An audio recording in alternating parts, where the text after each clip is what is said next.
Hey, Matt, going back to that play at the end of the half, Tom Silverstein reported that that was your call to go man there. I know post-game you blamed it on the call, which makes all of us think that it was Pettin's fault. As some, I guess, A, can you said what happened there, and B, if you leave people think that it was Pettin's fault and it wasn't, is that kind of hurts your message about accountability? Wow. Yeah. One of the reporters for the Packers tweeted out that, I guess the call to be in man defense was Matt LaFleur's decision. And I just finished saying how Matt LaFleur ultimately has the last say on what goes down on game day. And to his credit, his response is, everything runs through me. So if I don't like something, I can change it. For him to give a non-direct answer, I'm trying to figure out, is he saying that it was his fault, or is he saying it was Pettin's fault? You know what I mean? Like, because, if people lie by omission all the time. And now I'm starting to kind of contradict myself a little bit, because I really do like Matt LaFleur as a head coach, like, offensively. But to me, this puts, like, some onus for how this defensive poor performance is. This puts a lot of the onus on him.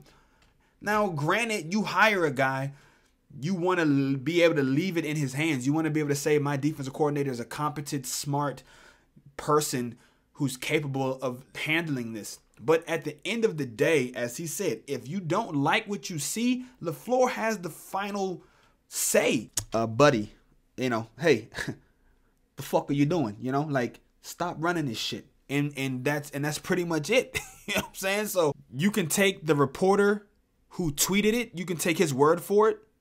He said it was LaFleur's call. That's what the reporter said. Now, why would the reporter make that shit up? And it's not even like he said it that day. He's now had some time to get to put the information together or to find this out.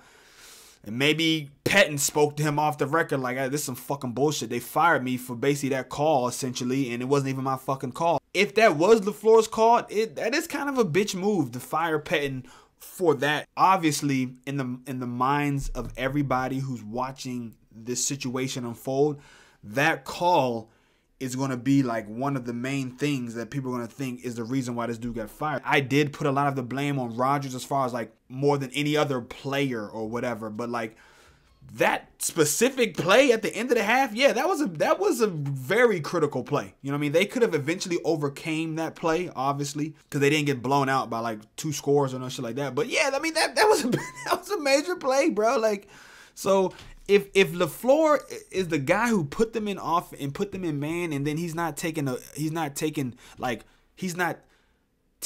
specific accountability for that, saying, yes, it was my call. Yeah, I fucked up. Like, and I feel like maybe if it was his call, he would just say that, right? Because he's a pretty accountable guy, or at least he's shown to be pretty accountable. Obviously, we were all thinking it's Pettin's call in the first place. So if you just say, no, I didn't call man defense, we just go back to thinking it's Pettin. And whether it was not Pettin, maybe it was the defensive backs coach who was like, yeah, I think we should do man defense here. Like, this is so tricky, man. This shit is kind of messy. It's actually kind of fucking messy now, honestly. I don't care who makes the call. It's all my fault. Bottom line. So I like him taking for every play like call, offense, defense, special teams. Yeah. And that every call goes through me. So if I'm ever unhappy with the call, I have the ability to do something about it. And that's all I'm gonna really say about that. He seemed a little pissed about that, though.